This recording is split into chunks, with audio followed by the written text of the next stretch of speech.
नमस्कार, स्वागत है आपका। आप देख रहे हैं अपने YouTube चैनल रीमेक की बात बिहार टीचर्स लेटेस्ट न्यूज। जी हाँ, इस वीडियो के माध्यम से ई शिक्षा कोर्स पर अटेंडेंस से संबंधित इन्फॉर्मेशन आपके लिए लेके आया हूं। तो चलिए वीडियो को शुरू करते हैं। वीडियो को शुरू करने से पहले आपसे आग्रह करेंगे, पहली बार चैनल पे हैं तो चैनल को सब्सक्राइब कीजिए। कंटेंट पसंद आता है तो लाइक शेयर जरूर करें। इस वीडियो में हम बात करेंगे कि ई शिक्षा कोर्स पर यदि आप लेट इन और जल्दी आउट करते हैं तो आपका अब वेतन कटेगा। हम सभी शिक्षक, बिहार में जितने भी शिक्षक हैं जो नियमित हो, टीआरई हो, सभी कोटि के शिक्षक हों, वो ई शिक्षा कोर्स के माध्यम से अटेंडेंस बना रहे हैं।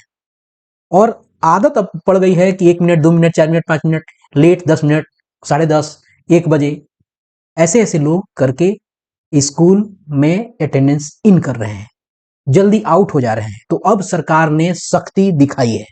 तो इससे संबंधित इस वीडियो के माध्यम से हम आप तक को इन्फॉर्मेशन, वो पत्र और वो खबर बताएंगे। तो चलिए वीडियो को शुरू करते हैं और देखते हैं कि क्या है और कैसे है। आपको दिन भर ये खबर सोशल मीडिया पे घूमता हुआ दिखा है, जिसमें बताया गया है कि शिक्षा विभाग का सख्त आदेश, ऑनलाइन उपस्थिति। अगर ऊपर आप यहां देखें तो इसमें कहा गया कि आगमन यानी इन सुबह 9:30 बजे से पहले अनिवार्य कर दिया गया है। जी हाँ, अनिवार्य पहले भी था, यहां कहा गया कि अब अनिवार्य रूप से आपको लगाना है और शाम 4 बजे के बाद अनिवार्य रूप से लगाना है। तो यदि आप इन कर रहे हैं तो आप 9:29 तक इन कर लें। और बहुत लोगों को आदत है कि वो स्कूल में खड़े रहते हैं, जैसे 4 बजा वो आउट कर देते हैं। तो आउट ऐसा नहीं करना, कम से कम 4 1 तो होने दीजिए साहब। यानी 4 बजे से पहले आप नहीं लगाएं। बहुत लोगों को आदत हो गया है कि आपको 3:59 लगा देंगे, तो ऐसा नहीं, आप 4 बजने दें। तो ये बताया गया है कि शाम के 4 बजे के बाद अनिवार्य। चेतावनी क्या है?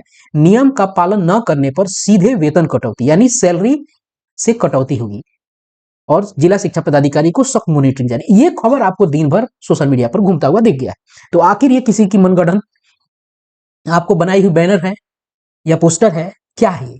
इसके अलावा आपको सोशल मीडिया पे कुछ और खबरें भी घूमती हुई दिखी हैं और ये खबर यह है कि ऑनलाइन उपस्थिति की सघन मॉनिटरिंग हो रही है। अगर आपकी उपस्थिति 9:30 बजे के बाद और 4 बजे से पहले बन रही है तो मास्टर कंप्यूटर के कैलकुलेटर के अनुसार आपका वेतन पेनाल्टी लगाते हुए भुगतान किया जाएगा। इसके पश्चात शो कॉज भी निकाला जाएगा। अतः विवेक की रक्षा करते हुए समय से पहले आप विद्यालय के लिए निकलें और ससमय विद्यालय पहुंचे। और विद्यालय से आपको समय के बाद ही निकलना है, 4 बजे के बाद। ये खबर नहीं आपको घूमता हुआ दिखा है। तो खबर में आखिर सच्चाई कितनी है? जी हाँ, ये खबर सत्य है। तो चलिए इसकी पड़ताल कर लेते हैं। इससे संबंधित आज अखबारों में भी खबर लगी है। तो चलिए देखते हैं, पत्र भी देखेंगे और इससे संबंधित खबर भी आपको बताएं। दैनिक भास्कर पटना के एडिशन में आज एक खबर लगी है और खबर आज ही की लगी है 22/11 को, जिसमें कहा गया कि प्रत्येक जिला में होगा ई शिक्षा कोर्स सील। न सिर्फ दैनिक भास्कर ने खबर लगाई है, खबर आपको दिखी है दूसरे अखबारों में। जागरण ने भी एक खबर लगाई है, प्रत्येक जिला शिक्षा कार्यालय में होगा ई शिक्षा कोर्स। अगर ई शिक्षा कोर्स का ये सेल होगा तो ये करेगा क्या? उसके अलावा पत्र भी जारी हुआ, ये सब आपको बताते चलते हैं। तो चलिए पहले देख लेते हैं कि क्या खबर आपको लगाई गई है और इससे क्या मायने निकलते हैं अटेंडेंस पे। तो कैसे हमको सतर्क हो जाना है और तनिक भी लेट नहीं करना है, नहीं तो ये वेतन कटौती की बात हो रही है। प्रत्येक जिला में ई शिक्षा कोर्स का होगा अपना सेल।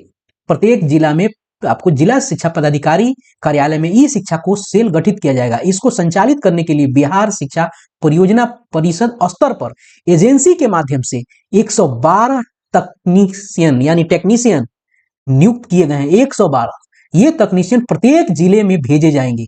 ई शिक्षा को सेल दिसंबर से काम करने लगेगा। जिला शिक्षा कार्यालय पटना में भी ई शिक्षा कोर्स सेल बनाया जा रहा है। अब तक केवल शिक्षा विभाग में यानी राज्य के ई शिक्षा कोर्स सेल कार्य कर रहा था, अब इसे जिला शिक्षा कार्यालय स्तर तक विस्तार दिया जा रहा है।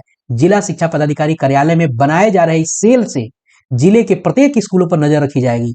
जिला शिक्षा कार्यालय के अनुसार ई शिक्षा कोर्स सेल के माध्यम से जिला स्तर पर ही शिक्षकों की उपस्थिति पर आपको नजर रखी जाएगी। इसके अलावा इस पर जो भी शिकायतें आएंगी उसको जिला स्तर पर समाधान किया जाएगा। कहने का मतलब अगर यह है कि पहले एक सेल काम करता था और आपको पता था कस्टमर केयर वाली स्थिति थी, वहां से सीधे आपको कॉल आता था। अब वो राज्य स्तर पे जो हुआ होता था, वो सेल काम करता था, वो आ गया है आपको जिला स्तर पर। और जिला स्तर पर आपको सभी जिलों में 112 की स्थिति में टेक्नीशियन रखे गए हैं और जिला स्तर पर ये सेल बनेगा और इसी सेल में वो काम करेंगे और आपकी उपस्थिति पे नजर दौड़ाएंगे। तो चलिए देखते हैं कि आगे जागरण ने खबर क्या क्या बनाया है। जागरण ने बहुत लंबा चौड़ा लिखा है, इसको भी जान लेते हैं कि क्या है। इसने कहा है कि प्रत्येक जिला शिक्षा कार्यालय में होगा ई शिक्षा कोर्स। अब ये ई शिक्षा कोर्स का जो सेल है ये क्या करेगा, जागरण ने क्या खबर बनाई है। राज्य के प्रत्येक जिला शिक्षा पदाधिकारी कार्यालय में ई शिक्षा कोष सेल गठित किया जाएगा। इसको संचालित करने के लिए बिहार शिक्षा परियोजना, वही 112 की बात कही गई, यहाँ कहा गया है कि पटना में भी ई शिक्षा कोष सेल बनाया जाएगा। अब तक केवल शिक्षा विभाग ई शिक्षा कोष सेल पर कार्य कर रहा था। वही खबर यहाँ आगे, यहाँ कुछ और चीजें यहाँ कही गई है कि अगर उस पेपर से आगे हम चले तो यहाँ अगर कुछ चीजों को जोड़ते हुए चले, जिला शिक्षा कार्यालय के अनुसार ई शिक्षा कोष जो सेल है के माध्यम से जिला स्तर पर ही शिक्षकों की उपस्थिति पर नजर रखी जाएगी। इसके अलावा शिकायतें भी ली जाएगी, उसमें ये बात कही गई थी। इसमें कुछ और बातें कही गई हैं जिसको हम देखते चलते हैं। अब देखिए, जिसको अब जो ये सेल है वो क्या करेगी, यहाँ अगर यहाँ देखें, पहले शिक्षा विभाग में बने ई शिक्षा कोष सेल में लोग ऑनलाइन शिकायत करते थे, जिसको विभाग मिली शिकायतों को जिला में भेज देता था। अब ऐसा नहीं होगा। संबंधित जिले के जिला शिक्षा पदाधिकारी शिकायत को देखेंगे और संबंधित अधिकारी से उसे समाधान करने का प्रयास करेंगे। शिक्षकों की उपस्थिति पर नजर रखी जाएगी। ई शिक्षा कोष सेल में शिक्षक, सेवानिवृत्त शिक्षक और सेवानिवृत्त कर्मचारी के अलावा विद्यार्थी, अभिभावक, विद्यालय शिक्षा समिति के सदस्य अपनी शिकायत ऑनलाइन कर सकते हैं।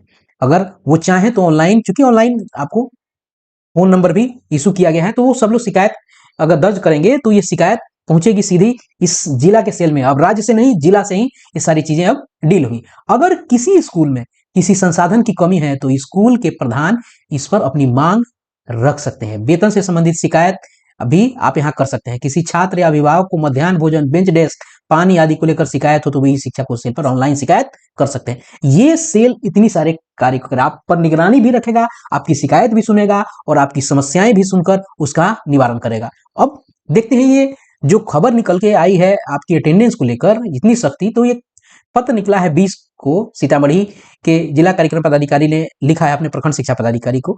अब धीरे धीरे सभी जिलों में निकलना शुरू होगा। जब एक जिला स्तर के कर्म आपको कार्यालय से एक पदाधिकारी के माध्यम से अगर पत्र निकलता है किसी वीसी को आपको रेफरेंस बनाते हुए, तो इसका मतलब है ऊपर से आदेश है। चलिए पढ़ते हैं। जिला कार्यक्रम पदाधिकारी ने सभी प्रखंड शिक्षा पदाधिकारी को लिखा है। क्या लिखा है? सभी शिक्षकों के ई शिक्षा कोष पोर्टल से उपस्थिति समीक्षा के संबंध में उपर्युक्त विषय के संबंध में अंकित करना है कि दिनांक 19/11/2025 को आहूत वीसी में सभी कोटि के शिक्षकों की उपस्थिति ई शिक्षा कोष पोर्टल से प्राप्त कर समीक्षा करने का निर्देश दिया गया था, ताकि शिक्षकों की विद्यालय में ससमय उपस्थिति सुनिश्चित की जा सके। साथ ही यह भी निर्देश दिया गया था कि समीक्षोपरांत विलंब से विद्यालय आने वाले और निर्धारित समय से पूर्व विद्यालय से आउट करने वाले शिक्षकों के विरुद्ध कार्रवाई की अनुशंसा की जाए। यानी 19 तारीख को ही वीसी के माध्यम से यह आदेश कर दिया गया है कि शिक्षकों की उपस्थिति की समीक्षा आपको की जाए और देखा जाए कि कौन लेट से आ रहा है, जल्दी कौन चला जा रहा है। और आगे वहां बताया गया कि निर्देश दिया जाता है इस संबंध में आवश्यक कार्रवाई करते हुए प्रतिवेदन 24 घंटे। यानी अब आपके इन और आउट पर सख्त नजर हो गई है और सख्त नजर है विभाग की। तो इसलिए आप जल्दी इन करें, लेट से आउट करें। यानी 9:30 से पहले इन हो जाए और 4 बजे के बाद आउट हो। 4 बजे के पहले आउट नहीं हो, 9:30 बजे के आप बाद इन नहीं हो। इस चीज का ख्याल रखें क्योंकि समीक्षा बड़ी बारीक और सघन रूप से की जा रही है। तो इस वीडियो में इतना ही। मिलते हैं जल्द ही नए कंटेंट और नए इन्फॉर्मेशन के साथ। तो अपना ख्याल रखें। जय हिंद।